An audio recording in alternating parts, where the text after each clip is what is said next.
Good morning and welcome to doctor stock. ഇന്നത്തെ doctor സ്റ്റോക്കിലെ വിഷയം മൂത്രത്തിലെ കല്ലുകൾ അല്ലെങ്കിൽ മൂത്രാശയത്തിലെ കല്ലുകൾ, റീനൽ സ്റ്റോൺ, കിഡ്നി സ്റ്റോൺ, എങ്ങനെ വേണമെങ്കിലും വിളിക്കുക അതിനെ. നിങ്ങൾക്ക് എല്ലാവർക്കും ഒരു പക്ഷേ അറിയാമായിരിക്കും, മൂത്രത്തിലിടയ്ക്ക് നമ്മുടെ വെള്ളം കൂടി ശരിയാവാതെ വരുമ്പോൾ അല്ലെങ്കിൽ വേറെ പല കാരണങ്ങൾ കൊണ്ട് മൂത്രത്തിൽ കല്ലുകൾ ഉണ്ടാവുകയും അതികഠിനമായ വേദന ഒരു ലക്ഷണമായി പ്രസൻറ്റ് ചെയ്യുകയും ചെയ്യുന്നൊരു സംഗതിയാണ് ഈ സാധനം. അപ്പോൾ അതിനെക്കുറിച്ച് സംസാരിക്കാനായിട്ട് എന്നോടൊപ്പം ഒരു യൂറോളജിസ്റ്റാണെന്നുള്ളത് ഡോക്ടർ റജി വർഗീസ്. അദ്ദേഹം എറണാകുളം സുധീന്ദ്ര മിഷൻ ഹോസ്പിറ്റലിലെ യൂറോളജിസ്റ്റാണ്. അദ്ദേഹത്തോട് നമുക്ക് കൂടുതൽ കാര്യങ്ങൾ ചോദിക്കാം. Good morning doctor Reji. Good morning doctor. ഞാൻ പറഞ്ഞല്ലോ ഇന്നത്തെ വിഷയം മൂത്രത്തിലെ കല്ലുകളാണ്, മൂത്രാശയത്തിലെ കല്ല്. ഇത് എങ്ങനെ വേണമെങ്കിൽ പറയാം, അവിടെ മുതൽ താഴോട്ട് എവിടെ വേണമെങ്കിലും കല്ല് വരാമല്ലോ. നമുക്ക് ആദ്യം ഇത് എന്താണെന്ന് പറഞ്ഞുകൊണ്ടങ്ങ് തുടങ്ങാം. ഓക്കെ. മൂത്രാശയത്തിലെ കല്ലുകൾ അല്ലെങ്കിൽ യൂറിനറി ട്രാക്ട് സ്റ്റോൺസ് എന്ന് പറയുമ്പോൾ അത് ബേസിക്കലി നമ്മുടെ കിഡ്നി മുതൽ മൂത്രനാളം വരെയുള്ള നമ്മുടെ ശരീരഭാഗത്ത് എവിടെ ഒരു കല്ലുണ്ടായാലും അതിന് നമുക്ക് ഈ കാറ്റഗറിയിൽ പെടുത്താവുന്നതാണ്. കല്ല് എന്ന് പറയുമ്പോൾ നമ്മൾ വാസ്തവം പറഞ്ഞു കഴിഞ്ഞാൽ നമ്മൾ പ്രകൃതിയിൽ കാണുന്ന കല്ല് പോലെ തന്നെയാണ് ഈ യൂറിനറി സ്റ്റോൺസും കാണുന്നത്. ഇത് കാൽസ്യം ആണ് ഇതിൻ്റെ മെയിനായിട്ടുള്ളൊരു ഘടകം. കാൽസ്യവും ഓക്സലേറ്റുമാണ് ചേർന്നിട്ടുള്ളൊരു സോൾട്ടാണിത്. അപ്പോൾ ഇത് പലരിലും നമ്മൾ കണ്ടുവരുന്ന ഈ അടുത്തിടെ കൂടുതലായിട്ട് കണ്ടുവരുന്ന ഒരു അസുഖമാണ്. നമ്മുടെ മാറുന്ന ജീവിത രീതിയെല്ലാം അതിനൊരു കാരണമാണ്. നമ്മൾ കഴിക്കുന്ന ആഹാരങ്ങളും ഇങ്ങനെയുള്ളതൊക്കെ. അതൊന്നുകൂടെ വിശദമാക്കാമോ? മാറുന്ന ജീവിത രീതി, നമ്മൾ കഴിക്കുന്ന ആഹാരം എന്ന് പറഞ്ഞ് ഒന്നുകൂടെ വിശദമായിട്ട് പറയാമോ? ഓക്കെ. ആഹാരം എന്ന് പറയുമ്പോഴത്തേനും നമ്മളുടെ ആഹാരത്തിൽ ക്രമാതീതമായിട്ട് പ്രോട്ടീൻസ് അടങ്ങുന്നതാണ് കല്ലുണ്ടാവാനായിട്ടുള്ള ഏറ്റവും വലിയ കാരണം. അപ്പം പ്ലാന്റ് പ്രോട്ടീൻസിനേക്കാൾ കൂടുതൽ അനിമൽ പ്രോട്ടീൻസാണ് നമുക്കിതിന് ഏറ്റവും കൂടുതൽ കാരണമായിട്ട് കാണുന്നത്. ഇപ്പോഴത്തെ നമ്മളുടെ ഒരു രീതി വെച്ചുകൊണ്ട് നമ്മൾ മീറ്റും ഫിഷും കൂടുതലായിട്ട് ഉപയോഗിക്കുന്ന ഒരു ടെൻഡൻസി നമ്മൾ പൊതുവേ ഉണ്ട്. അതുപോലെ ജങ്ക് ഫുഡ്സിലെല്ലാം തന്നെ ഇത് കൂടുതലായിട്ട് ഇങ്ങനെയുള്ള കാര്യങ്ങളുള്ളതാണ്. അപ്പം അതാണ് മാറുന്ന ജീവിതശൈലി എന്ന് പറയുമ്പോൾ ഞാൻ ഉദ്ദേശിച്ചത്. പിന്നെ നമ്മളെല്ലാവരും ഓട്ടത്തിലാണ്. അപ്പം എന്ത് പറ്റുമെന്ന് വെച്ച് കഴിഞ്ഞാൽ വെള്ളം കുടിക്കുന്നില്ല.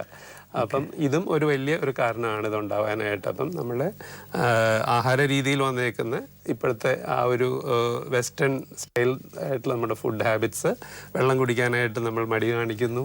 നമ്മളുടെ ജീവിത തിരക്കുകൊണ്ടായിരിക്കാം, അല്ലെങ്കിൽ ഇങ്ങനെ കാരണങ്ങളുണ്ട്. പിന്നെ വേറൊന്നുള്ളത് നമ്മൾ എക്സസൈസുകൾ പഴയതുപോലെ നമ്മൾ ഇല്ല. നമ്മൾ സെഡൻറ്ററി ജോബ് ആണ് കൂടുതലായിട്ട്. അപ്പോൾ നമ്മൾ കൂടുതൽ സമയവും മൊബൈലിൽ ക്ലിക്ക് ചെയ്തുകൊണ്ടിരിക്കുക. അപ്പോൾ ഇതെല്ലാമാണ് ആക്ച്വലി ഇപ്പോഴത്തെ നമ്മളുടെ ഈ കൂടുതലായി വരാനുള്ള കാരണം. ഡോക്ടർ, ഈ ഇപ്പോൾ ഡോക്ടർ പറഞ്ഞല്ലോ കൂടുതൽ വെള്ളം കുടിക്കുന്നില്ല അല്ലെങ്കിൽ ആഹാര രീതിയിലെ വ്യത്യാസമൊക്കെ പറഞ്ഞല്ലോ. ഇത് വരാൻ സാധ്യതയുള്ള ഈ പറഞ്ഞ കാരണങ്ങളെല്ലാം നിലനിൽക്കെ തന്നെ ഇത് വരാൻ സാധ്യതയുള്ള ഒരു റിസ്ക് ഗ്രൂപ്പ് ഉണ്ടോ? ഡെഫിനറ്റ്ലി ഉണ്ട്. അതായത് ചിലർക്ക് അവരുടെ ഫാമിലിയിലായിട്ട് തന്നെ ഇങ്ങനെ സ്റ്റോൺസ് ഉണ്ടാവാനായിട്ടുള്ള ഒരു പ്രവണത കൂടുതലുള്ള ആൾക്കാരുണ്ട്.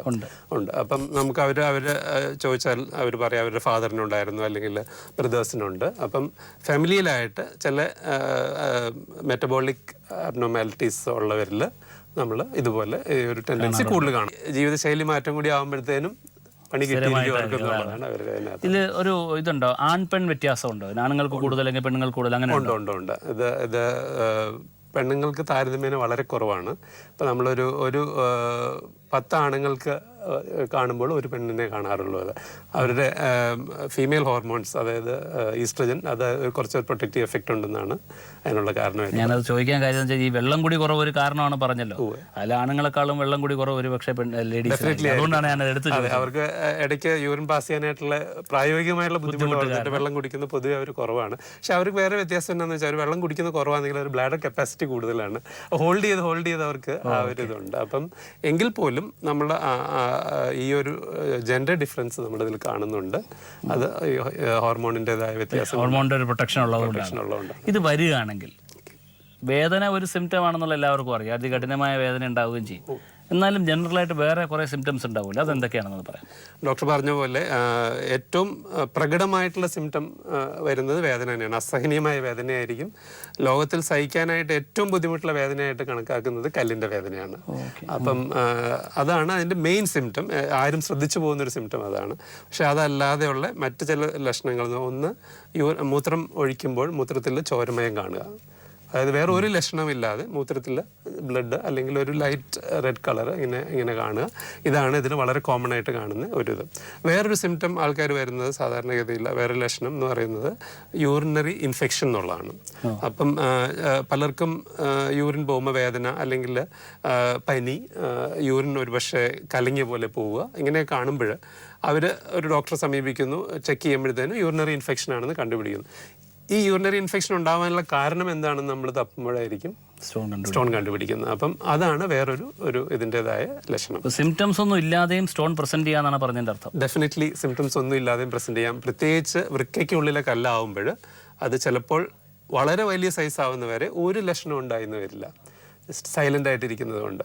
നേരെ മറിച്ച് ആ സ്റ്റോൺ വൃക്കയിൽ നിന്ന് നമ്മുടെ യൂറിറ്ററിലേക്ക്, അതായത് മൂത്രസഞ്ചിയിലേക്കുള്ള ആ ട്യൂബിലേക്ക് ഇറങ്ങുവാന്നതിൽ അസഹനീയമായ വേദന ഉണ്ടായിന്ന് വരാം. ഈവൻ വളരെ ചെറിയൊരു കല്ലാണെങ്കിൽ പോലും അസഹനീയമായ വേദനയായിരിക്കാം. പക്ഷേ കിഡ്നിക്കകത്ത് ചിലപ്പോൾ വളരെ വലിയൊരു കല്ലാണെങ്കിലും വേദനയില്ലാതെ, ഒരു ചെറിയ കോഴിമുട്ടയുടെ സൈസുള്ള കല്ല് വരെ കിഡ്നിക്കകത്ത് ഒരു ലക്ഷണവും ഇല്ലാതെ ഇന്ന് പേഷ്യൻസിന് നമുക്ക് കാണാനുള്ള സാഹചര്യം ഉണ്ടായിട്ടുണ്ട്. അത് ശരി.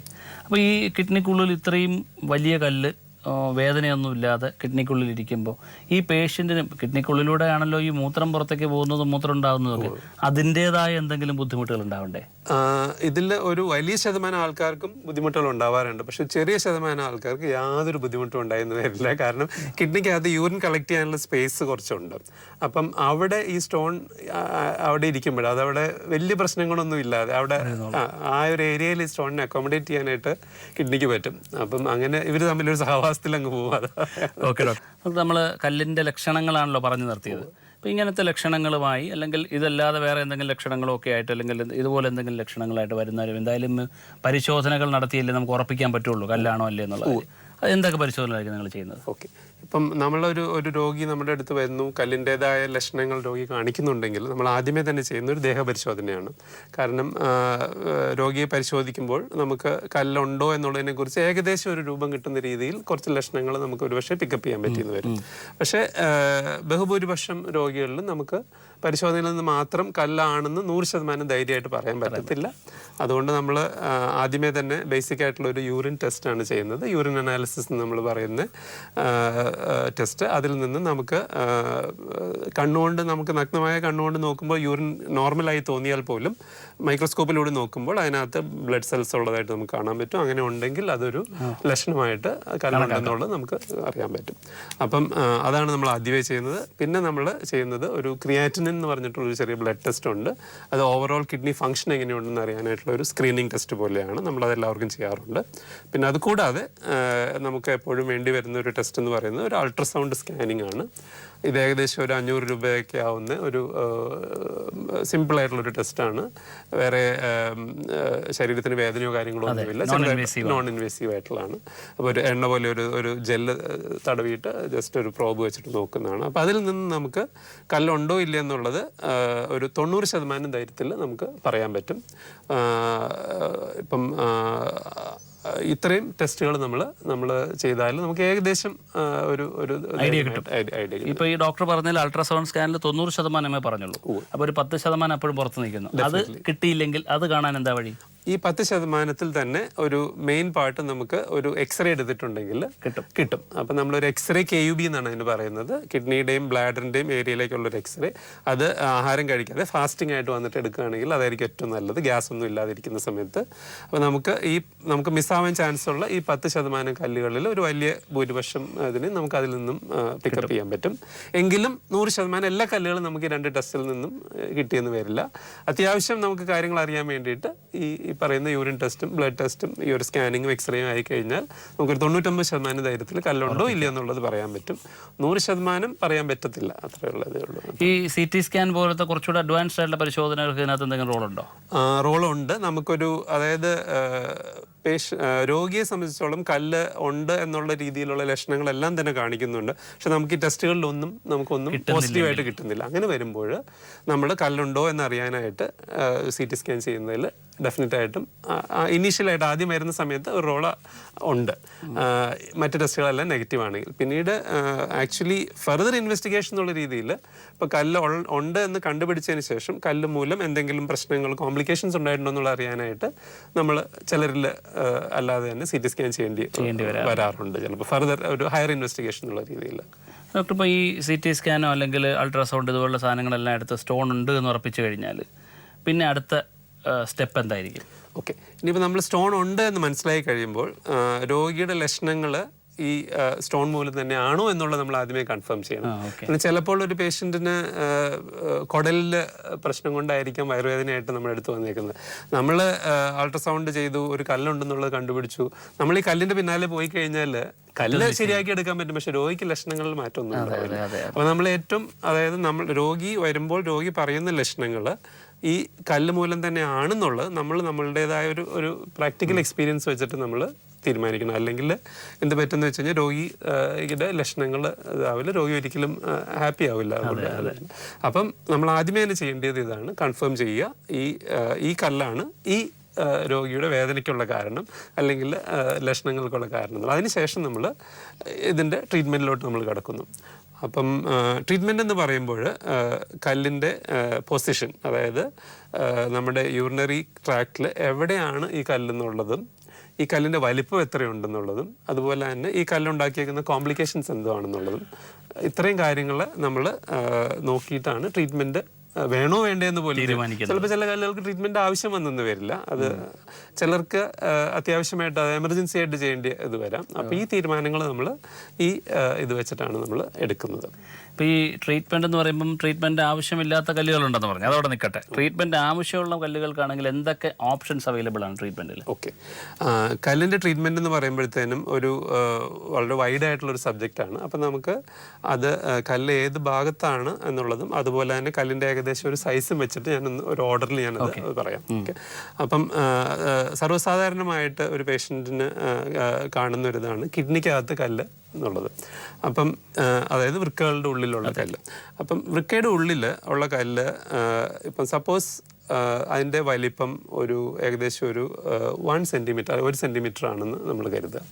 ഈ ഒരു സൈസിലുള്ള കല്ലാണെങ്കിൽ നമ്മൾ സാധാരണ ഇതിന് നമുക്ക് ട്രീറ്റ്മെൻറ്റ് എന്ന് പറയുന്നത് ഒരു ESWL എന്ന് പറയുന്ന ഒരു സംവിധാനമാണ്. അതായത് രോഗിയെ ഒരു മെഷീനിൽ കിടത്തിയിട്ട് നമ്മൾ പുറമേ നിന്ന് അതിൻ്റെ ഷോക്ക് വേവ്സ് എന്നാണ് നമ്മൾ അതിന് പറയുന്നത് മെഡിക്കൽ ഇതിൽ.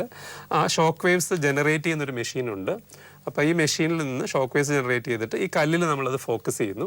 അപ്പം ഇത് കുറച്ച് നേരം നമ്മൾ ആ ഒരു മെഡിക്കലായിട്ട് സേഫ് ആയിട്ടുള്ള എത്രയാണെന്നുള്ളത് ഓൾറെഡി പ്രൂവൺ ആണ്.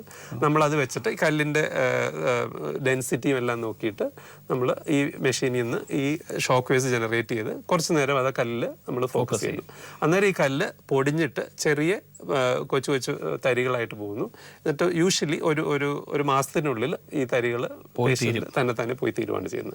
ഇതാണ് നമ്മൾ ഏകദേശം ഒരു സെൻറ്റിമീറ്ററിൽ ഒക്കെ സൈസുള്ള ഒരു വൃക്കയ്ക്കുള്ളിൽ കല്ലിന് നമ്മൾ ചെയ്യുന്ന ട്രീറ്റ്മെൻറ്റ്. ഇനി ഇത് സപ്പോസ് ഒരു 2 സെൻറ്റിമീറ്ററിനേക്കാളും വലുതാണെന്ന് വയ്ക്കുക.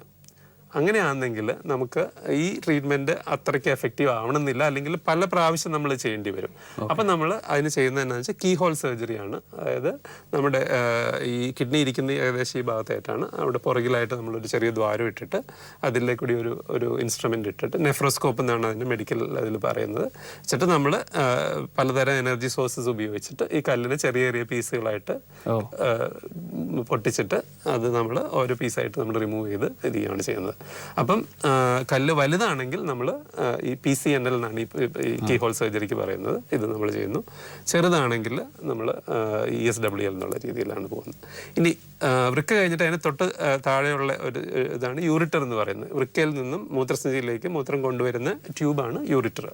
അപ്പോൾ യൂറിറ്ററിനുള്ളിലാണ് കല്ലെങ്കിൽ നമ്മൾ ചെയ്യുന്നത് എന്നാന്ന് വെച്ച് കഴിഞ്ഞാൽ ഈ കല്ല് ചെറുതാണെങ്കിൽ, വളരെ ചെറുതാണെങ്കിൽ 6 മില്ലിമീറ്ററിനേക്കാളും ഒക്കെ ചെറിയ കല്ലാണെങ്കിൽ നമ്മൾ ജസ്റ്റ് പേഷ്യൻറ്റിന് അത്യാവശ്യം വേദനയുണ്ടെങ്കിൽ വേദനയ്ക്കുള്ള മരുന്ന് കൊടുത്തിട്ട് വെയിറ്റ് ചെയ്താൽ മതി. ഈ കല്ല് തന്നെത്താനെ വെളിയിലോട്ട് വന്നോളും. 6 മില്ലിമീറ്റർ താഴെയുള്ള കല്ലുകളൊക്കെ ആണെങ്കിൽ അത് വെളിയിലോട്ട് വരാനായിട്ട് വളരെ ഹൈ ചാൻസ് ഉണ്ട്. വെള്ളം കുടിച്ച് ഫ്ലഷ് ചെയ്ത് അങ്ങ് പോകുക എന്നുള്ളതാണ്.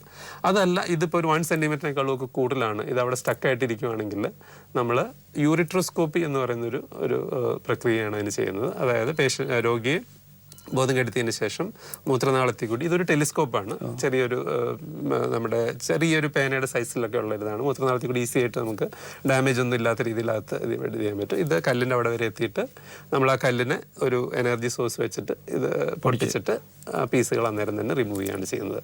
അപ്പം അത് കുറച്ച് വലിപ്പമുള്ള യൂറിറ്ററിനുള്ളിലെ കല്ലാണെങ്കിൽ. ഇനി നമ്മൾ മൂത്രസഞ്ചിയിലേക്ക് ആണ് അടുത്തത് വരുന്നത്. നമ്മൾ മൂത്രസഞ്ചിയിലുള്ള കല്ലുകളാണെങ്കിൽ ഇതുപോലെ തന്നെ നമുക്ക് പ്രത്യേകിച്ച് അതിൽ ഒരു 1 സെൻറ്റിമീറ്ററിനേക്കാളും ഒക്കെ വലുതാണെങ്കിൽ അത് നമ്മൾ നീക്കം ചെയ്ത് തന്നെ പറ്റത്തുള്ളൂ. കാരണം മൂത്രനാളത്തിൽ കൂടി അതിന് വെളിയിലോട്ട് വരാൻ പറ്റത്തില്ല. അപ്പം നമ്മൾ ഇതുപോലെ തന്നെ ബോധം കെടുത്തിയതിന് ശേഷം ഒരു ടെലിസ്കോപ്പ് ഉണ്ട് ഞങ്ങൾ ഉപയോഗിക്കുന്നത്. അതിട്ടിട്ട് നമ്മൾ മെക്കാനിക്കലായിട്ട് നമുക്കത്, അതായത് ക്രഷ് ചെയ്തിട്ട്, ഒരു വേറെ എനർജി സോഴ്സ് വേണ്ട, നമുക്ക് മെക്കാനിക്കലായിട്ട് ക്രഷ് ചെയ്തിട്ട് നമുക്ക് ആ പീസസ് റിമൂവ് ചെയ്യാൻ പറ്റും. അപ്പം ഇങ്ങനെയാണ് നമ്മൾ ഏകദേശം ആ പൊസിഷനും സൈസും ഒക്കെ. ഈ ESW അല്ലെങ്കിൽ നേരത്തെ പറഞ്ഞ മറ്റേ extra corporeal shock wave lithotripsy എന്ന് പറഞ്ഞ സാധനം ചെയ്ത് ഒരുപാട് തരികൾ ഉണ്ടാവും എന്ന് പറഞ്ഞല്ലോ.